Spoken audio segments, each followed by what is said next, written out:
La 4G Batelma vous présente Ni Vaovao. Vita Malagasy. Presto. Maman kokoa. Fitonjato ariary. Manolotra anao ny fampahalalam-baovao.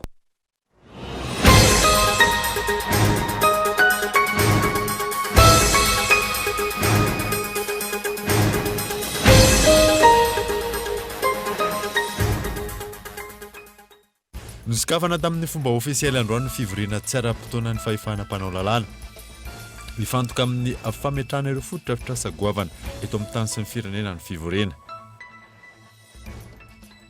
Tokony asiana fepetra entsitra ny fahafana mivarotra sy visy manjifa izany eto Antananarivo renivohitra amehezana ny aratra tatoato araky ny nambaran'ny tadipartry ny fanajariana tany sy ny asa vavety. Taoriana ny fahitana ny fahasimbana maro teny amin'ny rocade de Arivo. Nanamafy ny fiambianan'iny lalan'iny ny mpitandro ny filaminana. Atahorana ny idiran'ny variant delta eto Madagasikara. Tokony amafisina manoloana io ny fepetra isoroana ny troisième vague araka ny antso fanairana nataon'ny fiarahamonim-pirenena androany. Maro amin'ireo toeam-pianarana ankehitriny no efa miditra amin'ny famerenana farany ho fiatrehana ny baccalauréat. Na eo aza ny fisian'ny valinaretana nizotra araka ny tokony ho izy ny programa mpampianarana raha nambaran'ny tompona andraikitra. Maresaka iraisam-pirenena miverina mirongana indray ny Covid-19 any Wuhan Chine. Manoloana izany nanapa-kevitra ny anaovana fitiliana faobe ireo tompona andraikitra any amin'ny toerana. Ny adidiny rehetra.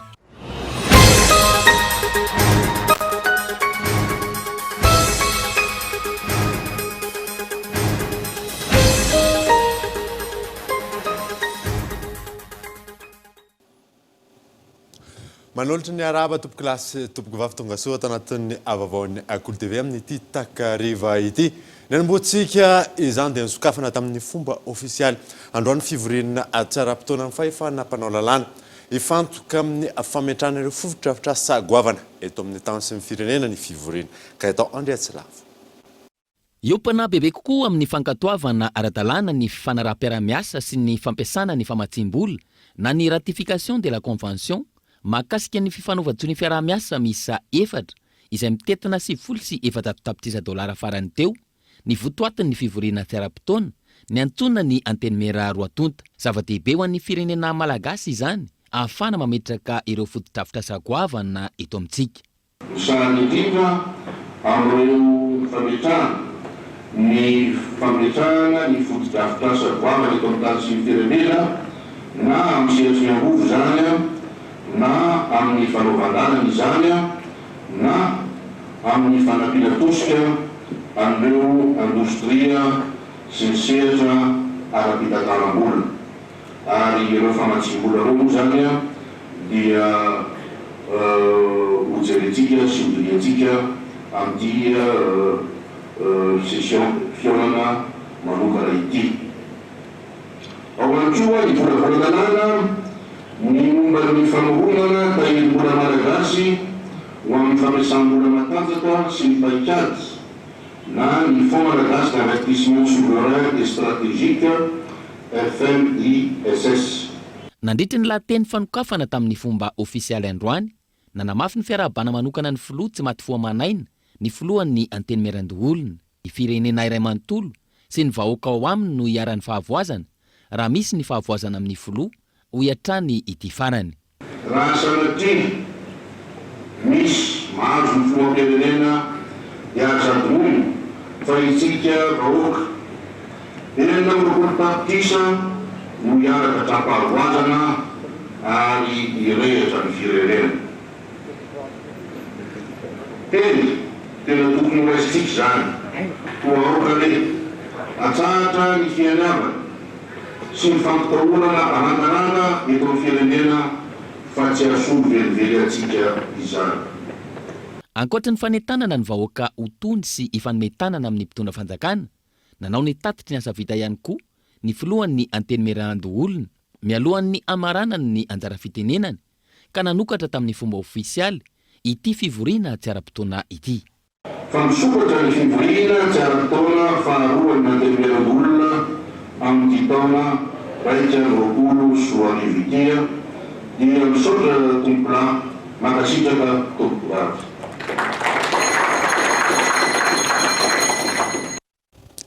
Izay ny teny amin'ny anteny merandoolona fa hoe ny amin'ny anteny meram-pirenena kosa isika dia tokony ho fantatra ny vahoaka ny vokatry ny fanadihadiana sy ny famotorana ireo mikasa ifofony ny ain'ny filoham-pirenena amin'ny mahavoafidim-bahoaka azy ho ny filohany anteny meram-pirenena nandritra ny fanokafana tamin'ny fomba ofisialy ny fivoriana tsy ara-potoana ny maraina teo gaetan andria tsy lavoatra.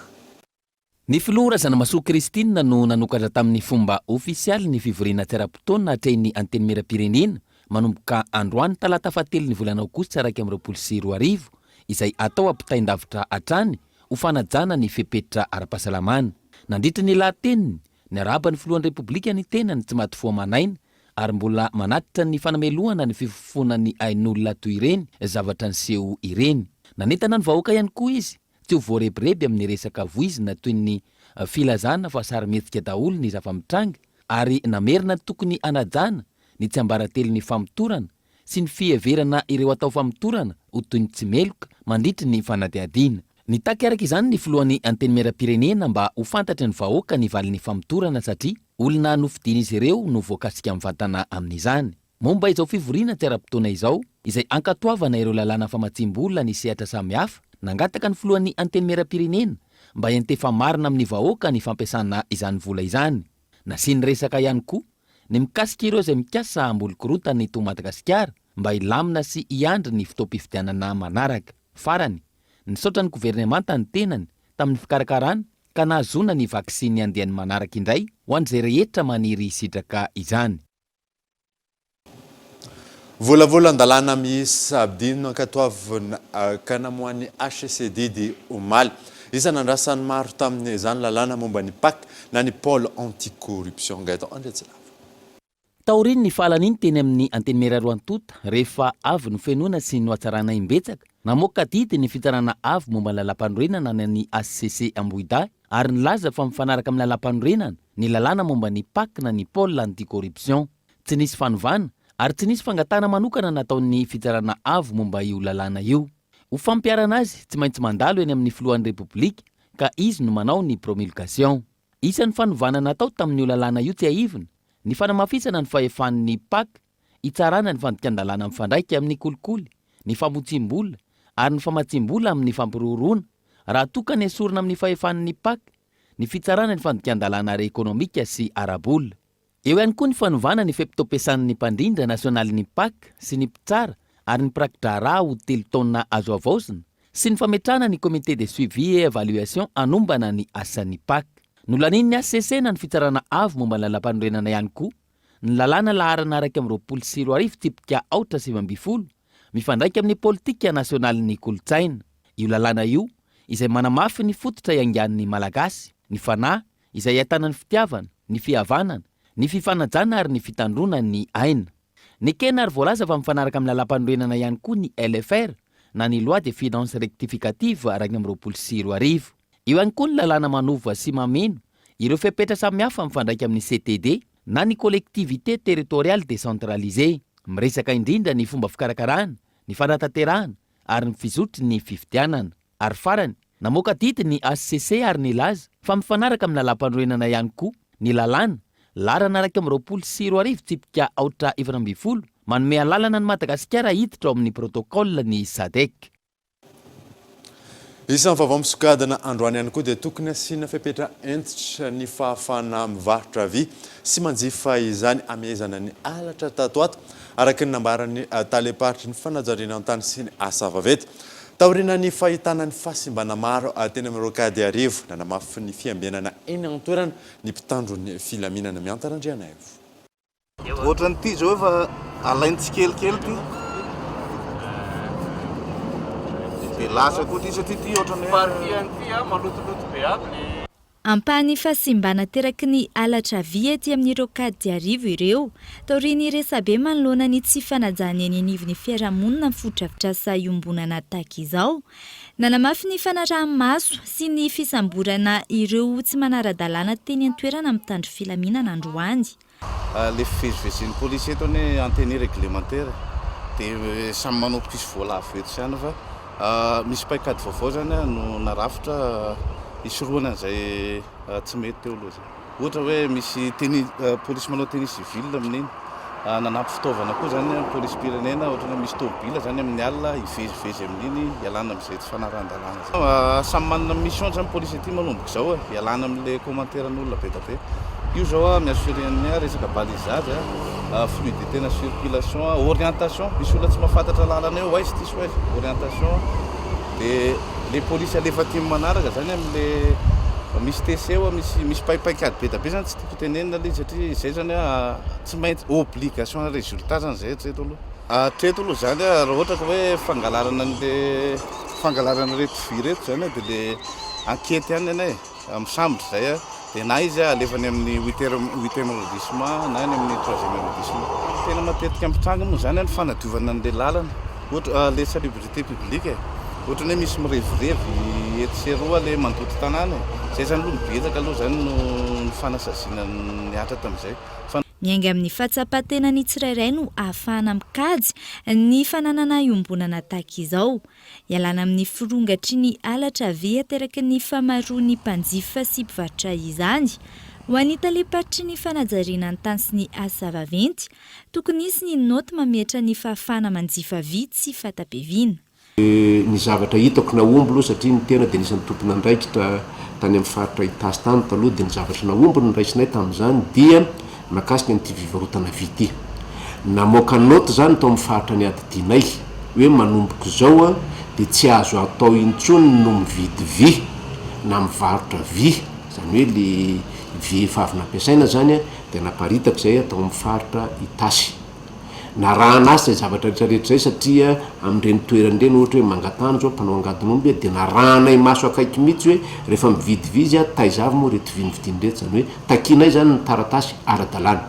Ny taratasy minimum raha ohatra ka tsy maintsy anao an'izay le olona dia ny fandikana ny kara-panondron'izay olona nivarotra vy hoe taiza ny viny vy ary taiza no vidianana azy, zay zany no ahitana. Na omby tokoa zany satria tao amin'ny fotoana fohy dia efa somary niena aloha le fangalarana piso metalika, niena ny fangalarana ny le garde corps reny satria tsy navela ny vezivezy tao amin'ny faritra itasy mihitsy. Zay zany mba tiako hoe azo ampiasaina amin'ny faritra rehetrarehetra ary azo ampiasaina ny ministère rehetrarehetra io hoe fivarotana vy. Raha eto Antananarivo zany tsika dia tokony hametraka mazava tsara mihitsy an'ireo mpivarotra vy sotro sy reny mandanja vy etseroa reny, tokony foanana mihitsy reny, misy noty avoaka na lalàna mihitsy hoe tsy azo atao tsony no mividy vy sy mivarotra vy.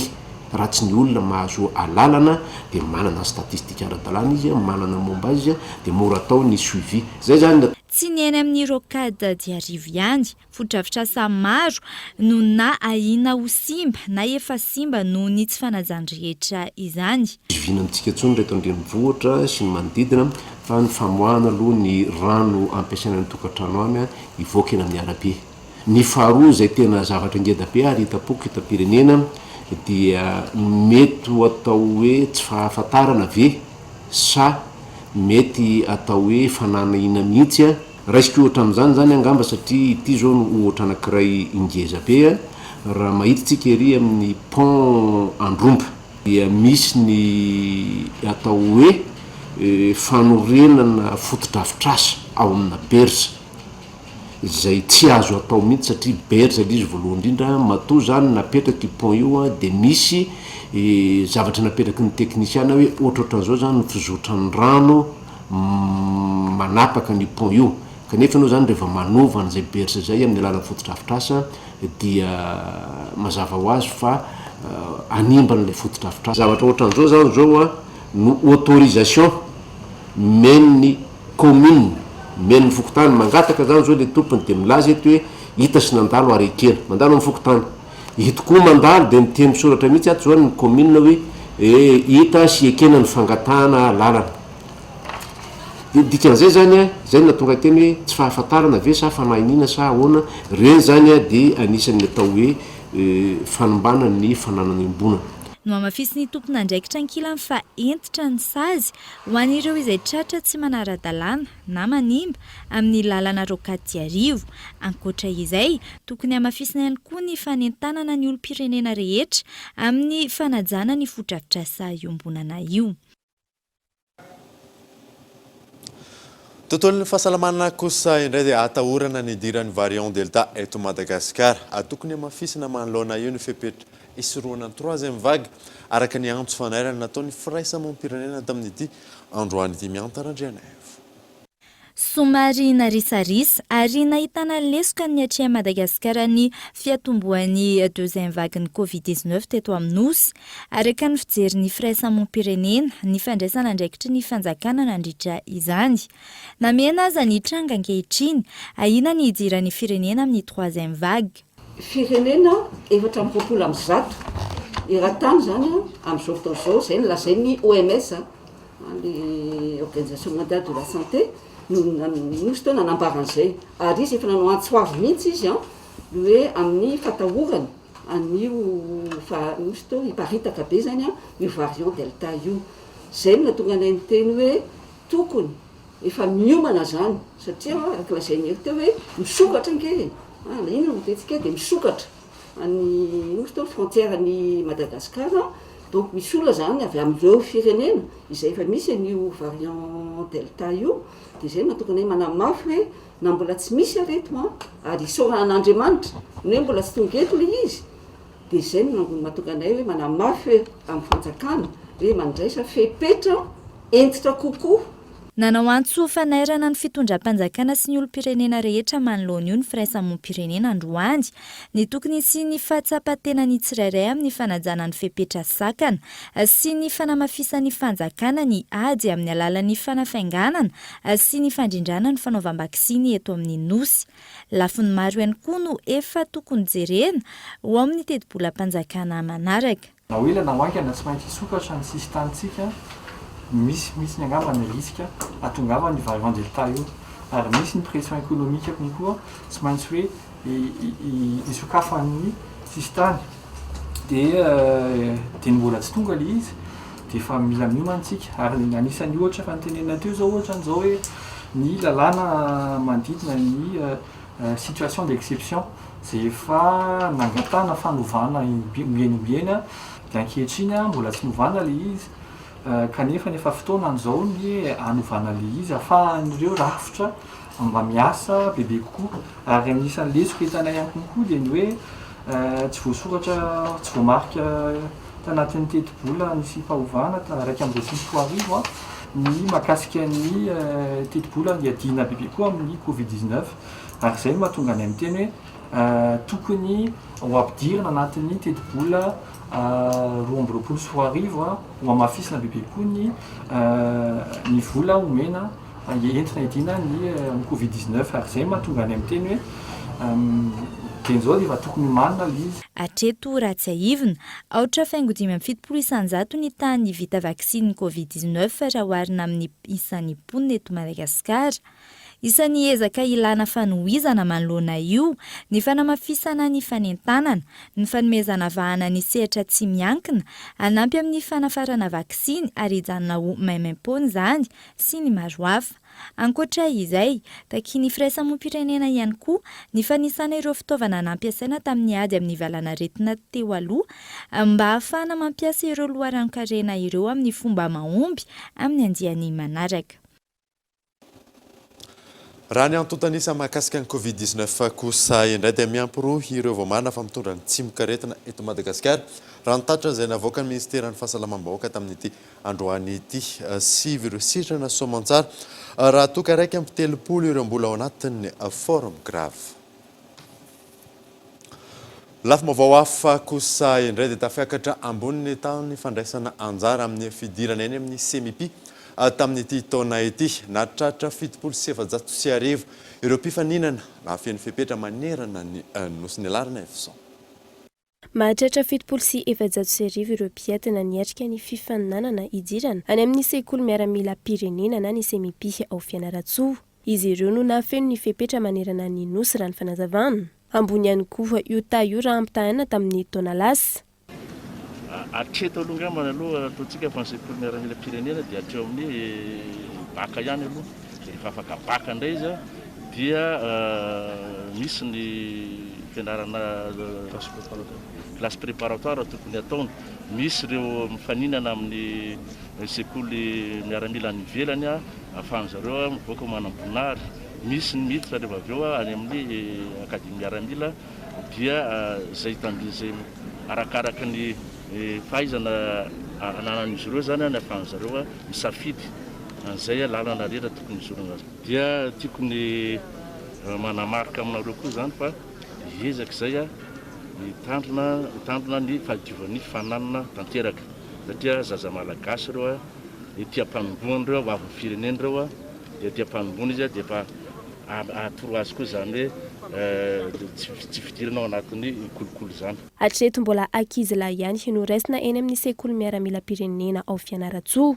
Mahatonga nanao ny faninanana CMP zany efa finiavana mo zavatra tiana le izy dia zay konkoa mba efa irina zany hoe mba ho lasa miaramila mba anisan'ireo anatin'ny miaramila pirenena. Le zany tena efa fandriny mihitsy le hoe anao CMP voanomboka anao BBC izy dia efa tamin'ny année scolaire vao nanomboka tamin'ny taona teo zany dia efa hoe raha afaka dia anao CMP dia efa masaka ohatsay zany le izy dia nanao BBC moa isaorana n'Andriamanitra fa afaka soamantsara izy nampidirina foana ny dosena dia mbola vao hiatrika BBC ary izy teo dia afaka soamantsara izy dia tena faly be zay hoe afaka hiatrika le fandreny. Rajaivina 14 taona hatramin'ny 17 taona manana diplôma BEPC fa tsy manana baccalauréat no afaka manatanteraka ny fifaninanana. Omaly no natao teny amin'ny première RTS fiadanana ny fanokafana tamin'ny fomba ofisialy ny fifaninanana idirana ho an'ny taona faharoa amin'ny fampianarana ankapobeny sy ny taona voaloha ho an'ny fampianarana teknika eny amin'ny sekoly miaramila pirenena na ny CMP ao Fianaratsoa. Ankizy maro no mbola hiajadin'ny tsy fanjari-tsakafo eto Madagasikara. Izay nanosika ny association Esperanza Joie des Enfants anangana ny toeram-pamokarana spiruline fanantenana. Ny andin'izay zay entin'ny Michela Ranardzo. Ankehitriny dia mitazona ny laharana faharoa amin'ireo toeram-pamokarana spiruline eto Madagasikara, ny toeram-pamokarana fanantenana. Mahavokatra spiruline hatramin'ny 2 taona isan-taona izy ireo. Ankizy miisa 4 avy amin'ireo fianakaviana sahirana amin'ny faritra Vakinankaratra no misitraka ny vokatra izy ireo ary toeram-pisakafoana miisa 3 izay naoriny fikambana ihany no mizara izany ho azy ireo. Ampitomboana anisan'ireo mpisitraka hatramin'ny 450 dia isy ny asa fanitarana atao eo anivon'ny toeram-pamokarana vokatra hatramin'ny 2.7 taona isan-taona. Araka ny politika RSE sy ny fijery ombonana amin'ny association Esperanza dia nanome fitaovana sy lela-vola mihoatry ny 200 tapitrisa ariary ny star ho fanampiana amin'ny fanatanterana izany asa fanitarana izany. Manina moa ny star no nandray anjara tamin'ity projet ity dia tsotra ihany satria zava-dehibe ao amin'ny star amin'ny sehatra RSE moa zany ny fanampiana amin'ny hetsika rehetrarehetra izay mahakasika ny fanampiana na ara-pahasalamana na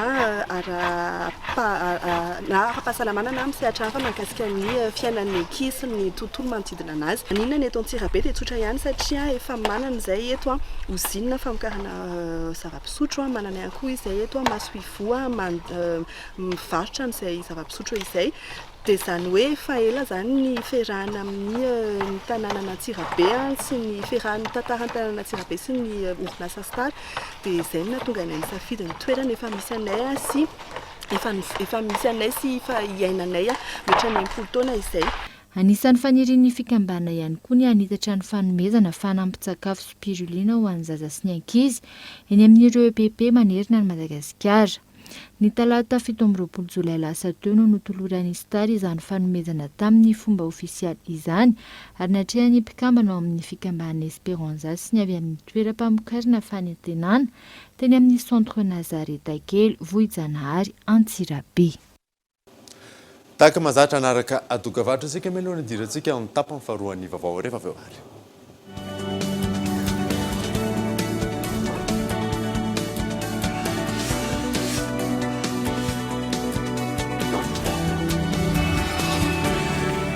Lasa ny baolina Telma Coupe de Madagascar raika amin'ny roapolo sy roa arivo miaraka amin'ny Telma sy ny Fédération Malagasy Football. Ndao ifanohana, ndao ifakahe, ndao ilalao e! Lalao mampahefa-dalana ny 7 amby roapolo jolay. Lalao manasa-dalana ny 4 aogositra. Ary ny famaranana goavana alahady 7 aogositra. Ary tsy tapaka ny kejiny Telma Madagascar sy FMF anarahanao ireo vaovao sy lalao maro azo naloka.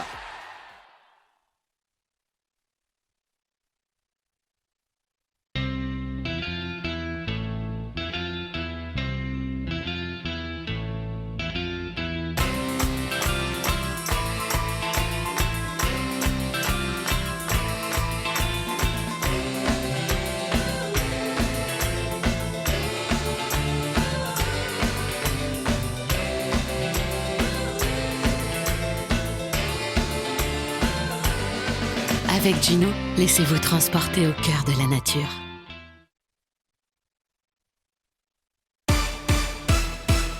Maman Lisa, c'est l'heure.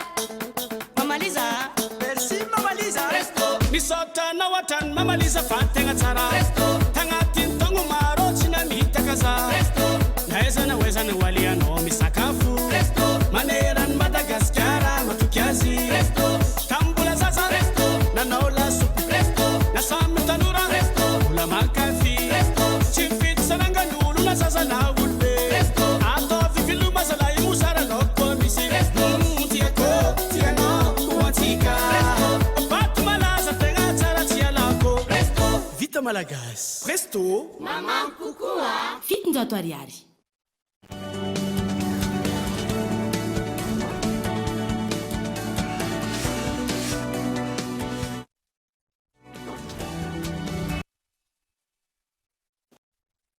Miditra amin'ny tapany faharoan'ny Vaovao isika misy ny fidirana mivantana amin'ny ity androany ity miantarandrianay vono any ivelanay amin'ny azo fotoana izao hitondra ireo vaovao sy maresaka amin'ny antsika fa rehefa vonona ny sary dia ho alatsantsika avy hatrany izany.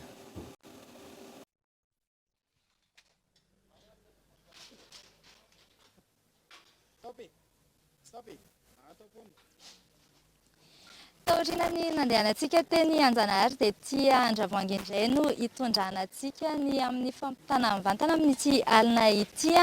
Ety an-toerana moa rehefa talata tahaka izao dia maro ireo fiomankomanana izay ataon'ireo mpivarotra, misy ihany koa ireo asa maro olona misehatra n'izany miasa amin'ny alina. Tamin'ity alina ity dia isany nanaiky ny fampiresaka taminay iresaka mikasika an'izay ohatra ity iray mpianakaviana iray ity Ranto takany ahoana sy ahoana marina ny asa ataonareo rehefa talata tahaka izao.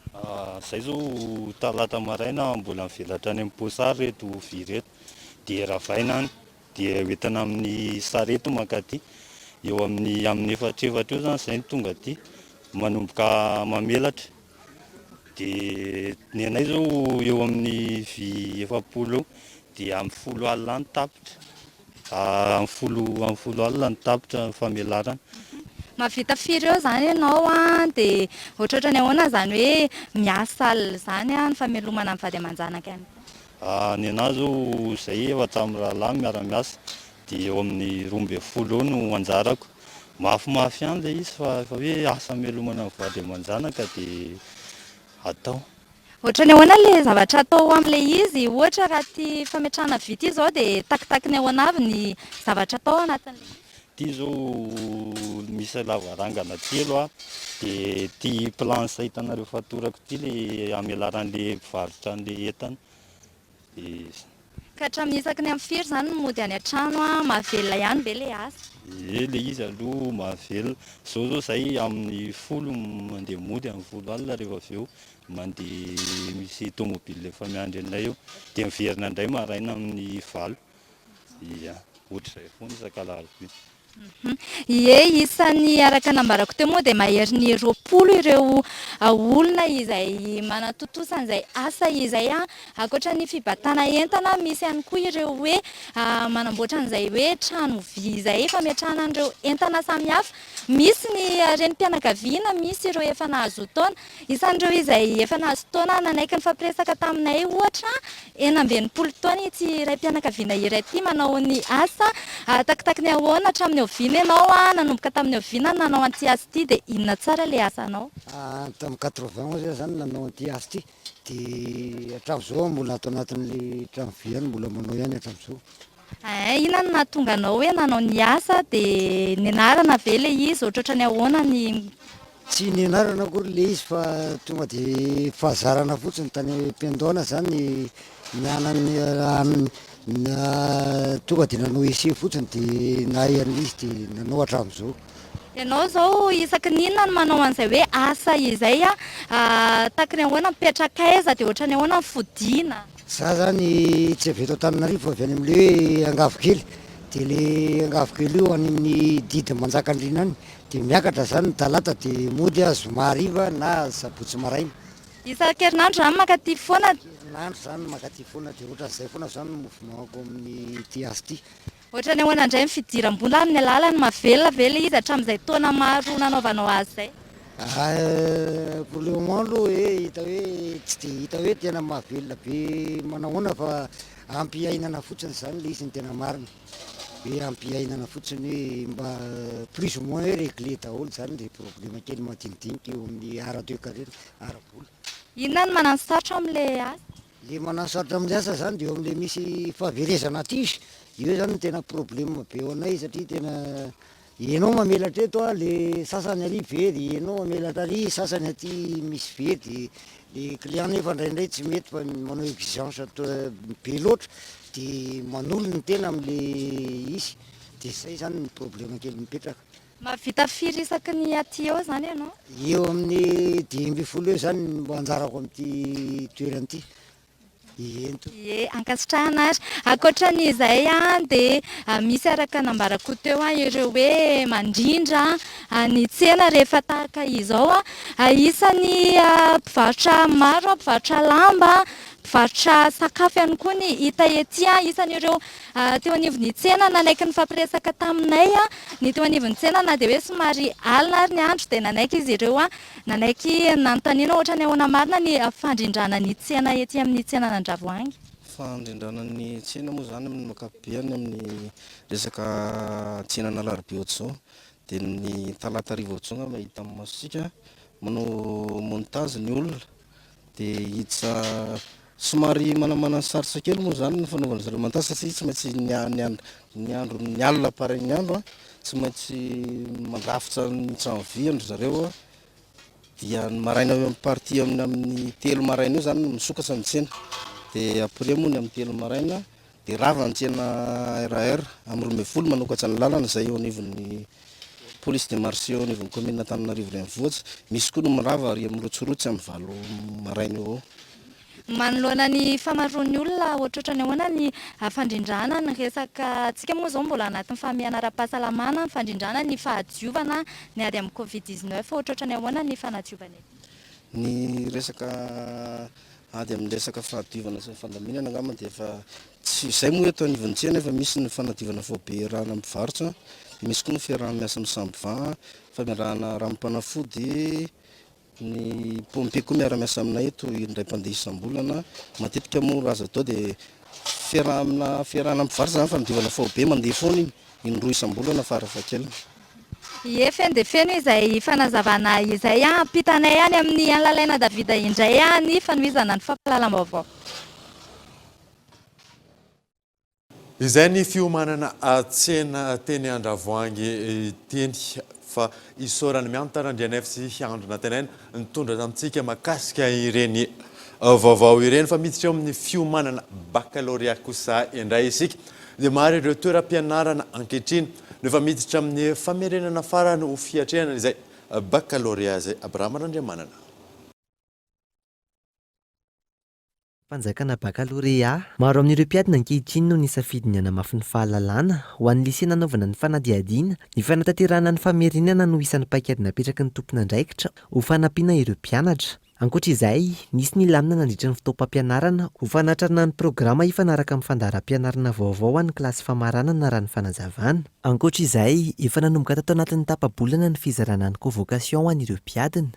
Tsy dia misy hoe problème loatra ny fanenjehana ny programme aloha zany manao rattrapage ny mpampianatra arakaraka izay hitany hoe mahasoa azy. Zany hoe le mpampianatra tena be da be mihitsy no hoe efa volana osika izao fa mbola mandeha ihany ny fampianarana eto aminay tsy mitovy kosa fa na le resaka rattrapage io a na ny resaka fomba fampitana lesona tsy maintsy naka nitady vaolana mihitsy ny hoe atao ahoana ny fomba ampitana lesona satria misy tena lava be mihitsy ao anatin'ny programme scolaire vaovao tena misy lava be mihitsy ny lesona dia le mpampianatra mahita hoe atao ahoana le izy fa tena tsy maintsy zany androtoroto kely mihitsy ny tao anatin'izay fa so ihany fa ireo miverin'ireo fa manao exercice fotsiny ireo. Nizotra araka ny tokony ho izy amin'ny ankapobeny programa mpampianarana ho an'ireo mpianatra na teo aza ny fisian'ny valana retina isan'izany ny fanatanterahana ny fandraisana ny fandaharam-pianarana vaovao. Nanomboka taty aminay ny expérimentation an'ilay programme scolaire vaovao dia nanaraka n'le hoe L sy S sy OSE ny ankizy manomboka amin'ny classe de première raha zavatra niainanay aloha dia hita hoe tsara le izy satria tena tonga dia tsy hoe anelanelana ankizy fa na izy tena littéraire na izy tena scientifique matoa misafidy andreo io baka io zany no ahitana hoe nanahoana tafita ve ny avatra sa ahoana satria tia ny taona voalohany isiny le baka LCSSOS ity no taona voalohany tampianarana voalohany. Tsy aivina anomboka ny alatsinainy fa 7 volana aogositra ho avy izao ny fanatanterahana ny fanadina-panjakana baccalauréat manerana ny nosy. Iverenantsika ny resaka tsena teo dia manomboka miditra tsikelikely anatin'ny tsena ankehitriny ireo varotra amoron-dalana manodidina ny beoririka manatsara ny fahafahana mivezivezy amin'ny lalana ary manampy amin'ny fampanarahana ny lalàna ny fisian'ny tsena Abrahaman'Andriamanana izany. Mitohy ankehitriny ny fampidirana ireo mpivarotra amoron-dalana anatin'ny tsena vaovao ny beoririka ny fanarahan-dalana sy ny fahafahana manana toeram-pivarotana ialana amin'ny fitaintainana izay no anisan'ny nandresy lahatra ireo mpivarotra hiditra anatin'ny tsena vaovao raha ny fanazavana. Ka latsinainy dia eo ny amidinay cyclo, pompi, ensemble, body. Aloha nareo tay zavabato tena beoririka zany le kotokan'le municipal siana dia alohanay findrety aloha maintsy ho zarina zany le izy. Aromboka tapa-bolana ny tato le resy lahatsy amin'ny fondrana zany le tsy mahazo varotana ny any amin'ny sisiny mamba mipetsapetsaka ireo tsy mba voaendrikendrika ohatr'izany tsy mba voaisosiny entanao sy le varokely zao no hoe hojerevana ety dia avy anjakangana tsy mandao fotoana be fa vetivety dia hita le zavatra kadraty. Nahitana fiovan'ny fahafahana mivezivezy amin'ny lalana manodidina ny beoririka noho ny fisian'ny tsena raha nambaran'ireo nanaovana ny fanadihadiana. Etsy ankilany isan'ireo sakana tsy ahafahan'ny mpanjifa mamonjy ireo tsena ny fisian'ireo mpivarotra amoron-dalana raha nambaran'ireo mpivarotra. Dia ny olona telo tsy dia misy satria mbola misy ny any ivelany fa raha mba tsisy tsony ny any ivelany dia mety malafy any zay soarana mbola hitako tena mbola mampisy embouteillage be satria avy mandeha amin'ny fona. Iko sisa sanalalaky tokony mba ampiana publicité zany le izy zany tsy ampy an'le izy ato mba hoe publicité le olona hoe mba entanana zany le fanentanana zany tsy ampy. Tsy aivina mpivarotra amoron-dalana manodidina ny 700 ankehitriny no efa tafiditra anatin'ny tsena vaovao etsy beoririka. Mety ho hiatrany fitetezana ireo kominina manodidina Antananarivo fivarotana fitaovam-pianarana ataon'ny vehivavy malagasy miara-miaina ka atao amin'ny kominina Vaovao no nanaovana ny etsika androany Namina Ravelorson. Teto amin'ny kominina Vaovao indray no nanaovana ireto VMMM na ny vehivavy malagasy miara-miaina ny etsika ho fanampiana ireo ray aman-dreny sahirana ny amin'ny fivarotana ny fitaovam-pianarana. Afa-po ireo mpanjifa noho izay fihenam-bidy izay. Tsy le mpianatra efa akaiky fidirana dia rehefa mba mahita moramora aloha le izy latsaka nany tsena sy nany mpivarotra dia izay na resy lahatra na vidy moa le fitaovana fianarana hitana eto ohatrany hoe eto daholo dia mahita ny rehetrarehetra sady mirary dia mirary tokoa no vidiny sady ny ao anatiny hitana hoe fotsifotsy atonan'le mpianatra tsara. Misy fihenam-bidy eto raha oharina mpivarotra hafa. Satria zao zay raha mividy sampasany ivelany ary amin'ny mpivarotra izy 700 dia 200 sampasa iray dia nefa koa tsy maresy lahatra zany le hoe fotsifotsy ny ao anatiny mazava tombotsoana ray aman-dreny mpianatra satria zay tsy mba afaka andeha hoe Antananarivo ny vidy fa raha makany zay dia mety mitovy amin'izao ny vidiny dia tsy maintsy any mpivarotra aty zany zay vidy mba tombotsoanay zany le izy amin'ny zany mba mangataka anareo raha mety isan-kerinandro sy parapara tonga amin'ny fidiram-pianatra raha mba mety fihenam-bidy zany dia sodabetsaka anareo tena misy ny fihenam-bidy misy satria ny any amin'ny mpivarotra hafa zany ambony ny eto amin'ny anareo zany eny manetana anareo zao mba tonga matetika tera satria betsaka zany sahirana amle fivitarana fitaovana ohatr' zao ho an'ny sahirana sy ana dia mba manetana anareo mba ho tonga matetika. Ity ray mpianakaviana ity tsy monina eto amin'ny commune Ambatofahavalo ny tenany fa sendra nandalo teto amin'ny tsena ny VMMM na ny vehivavy malagasy miara-miainga nisy ny fangatahany mba isiany tahaka izao any amin'ny commune izay misy azy.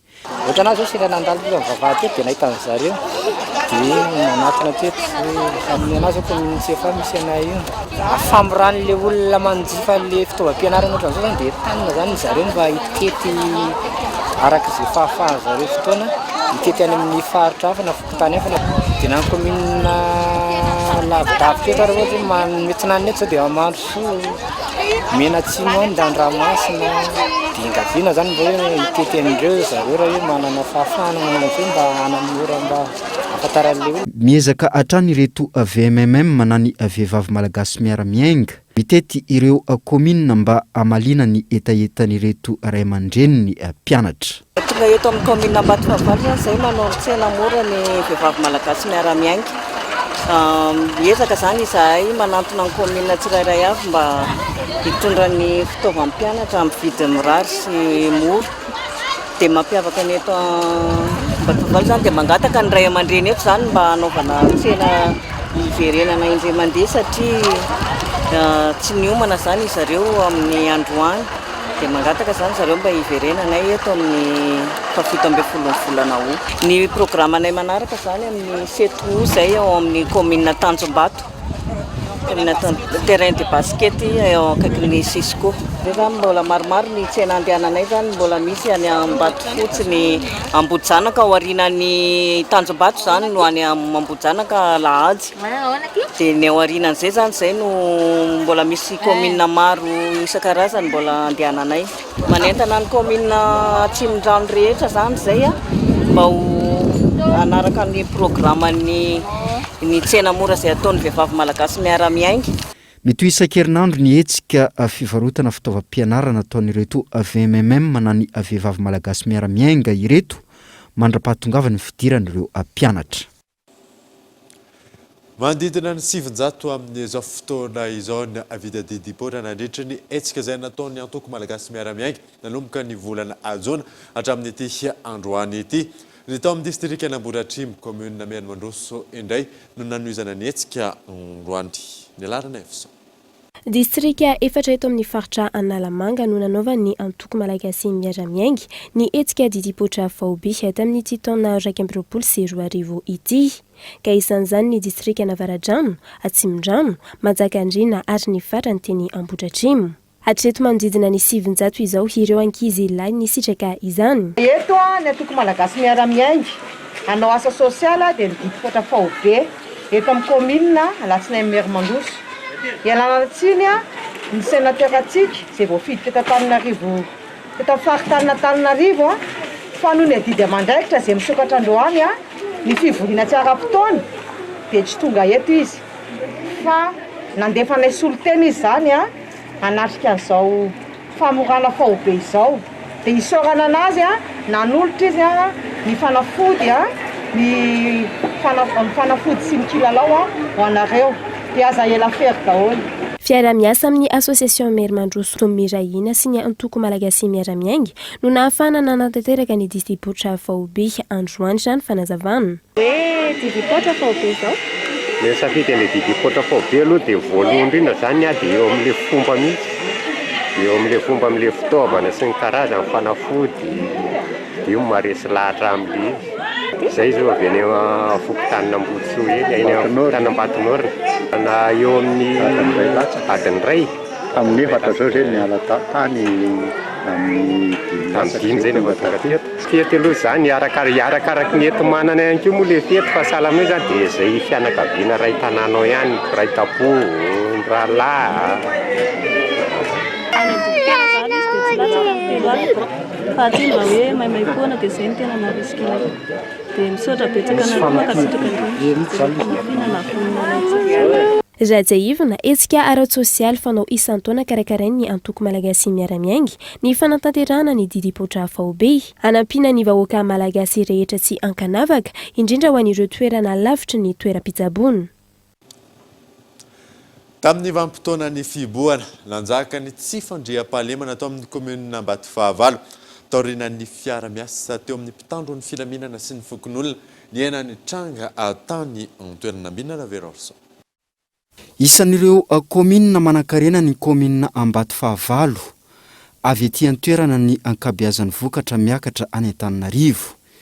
Isan'ny olana sedran'izy ireo ny tsy fandriam-pahalemana noho izany ny fiara-miasa amin'ny andro masom-pokon'olona sy ny mpitandro ny filaminana no isan'ny vahaolana raha ho an'ity komuna ety ary amin'ny vanim-potoana ny tsena tahaka izao no tsy mandro fahalemana ny eto an-toerana. Noho ny vanim-potoana ny fiboana no niteraka ny tsy fisy ny asa izany. Ka io moa zany nisy tary aloha misy dany hoe fanafiana dalo. Dia reny fanafiana dalo reny tary aloha zany dia tsy tamin'ny tsy isan-daro zany dia ny vahoaka mihitsy zao no lasa milarondy miambina tanàna. Dia nefa nisy zany dia mbola nasisika ihany izy tao arindrina kely. Dia mbola le vahoaka igny koa miara-miasa amin'ny gendarmerie zany dia manodidina eto tanàna. Manentana ny vahoaka amin'ny fiembenana sy ny karazany amin'izany fiara-miasa amin'ny gendarme. Izay zany ny ataona eto. Izay ndraikitry ny komuna amin'ny tsy fandriam-pahalemana io. Ny firaisan-kina hoentina amana ny olana no isan'ny zava-dehibe indrindra fa ny carte mobile izay akaiky ny fokon'olona no tokony hanome loharanom-baovao mba hisiany fandriam-pahalemana any amin'izay. Dia tatoato moa zany efa lamindamina moa zany fandriam-pahalemana izay. Dia tsy dia nisy zany tao efa ohatra io ny lamina zany mba mandro fahalemana zany ny olona ny vahoaka. Hoe rehefa tsy vita gendarme izy zany dia miaraka ny fokon'olona mihitsy zany miaraka amin'ny laroany tany. Miaraka amin'ny carte mobile sy ny fokon'olona miaraka amin'ny gendarme amin'ny laroany dia mandeha mipety zany rehefa misy zatrany ohatran'io.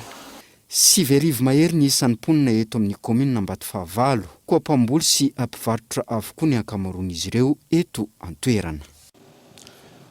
Maresaka iraisam-pirenena miverina mirongatra indray ny Covid-19 any Ioanina Chine. Manoloana izany nanapa-kevitra ny amerina ny fitiliana Vaovao ireo tompona andraikitra any an-toerana fanadina. Ny volana May 2020 no nahitana trangana Covid-19 farany tao amin'ny renivohitry Wuhan, Chine, toerana izay nipoirany Covid-19 tany mpiandohana. Amin'izao fotoana izao miverina ahitana tranga maromaro any an-toerana. Manoloana izany dia nanapa-kevitra ny amerina ny fitiliana Vaovao ireo tompona andraikitra. Omaly tranga voamarina miisa 3 no hita tao amin'ny metropole izay ahitana mponina miisa 120 tapitrisa. Tranga izay mafy an'ity firenena ity izay niditra fiboana voalohany ny 13 janoary 2020 fiboana izay naharitra 7 andro. Raha ny antontanisa mihoatra ny 700 ireo tranga hita tany an-toerana ny tapaky ny volana Jolay teo. Ankoatry ny fitiliana Vaovao dia miverina amin'ny hipoka ny mponina ary noferina ihany koa ny fifamezivezena. Etsy ankilany ahitana tranga vaovao miisa 700 ihany koa any Yangzhou hatramin'ny androany. Hatreto miisa 2.5 miliara ny vaksiny efa naparitaka Chine nanomboka ny taona 2020.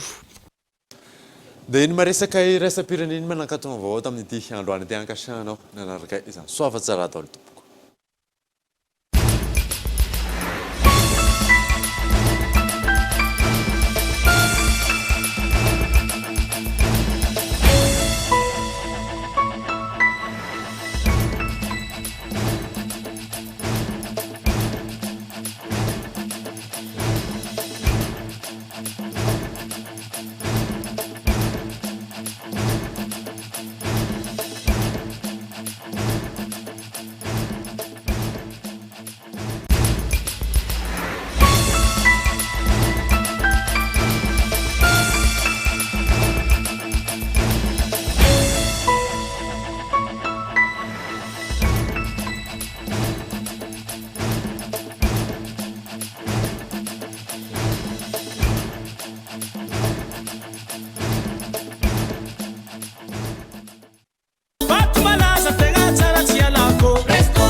Malagas. Presto. Maman Koukoua. Fitinjato Ariari. Vous a présenté Ni Vaovao. La 4G by Telma vous a présenté Ni Vaovao.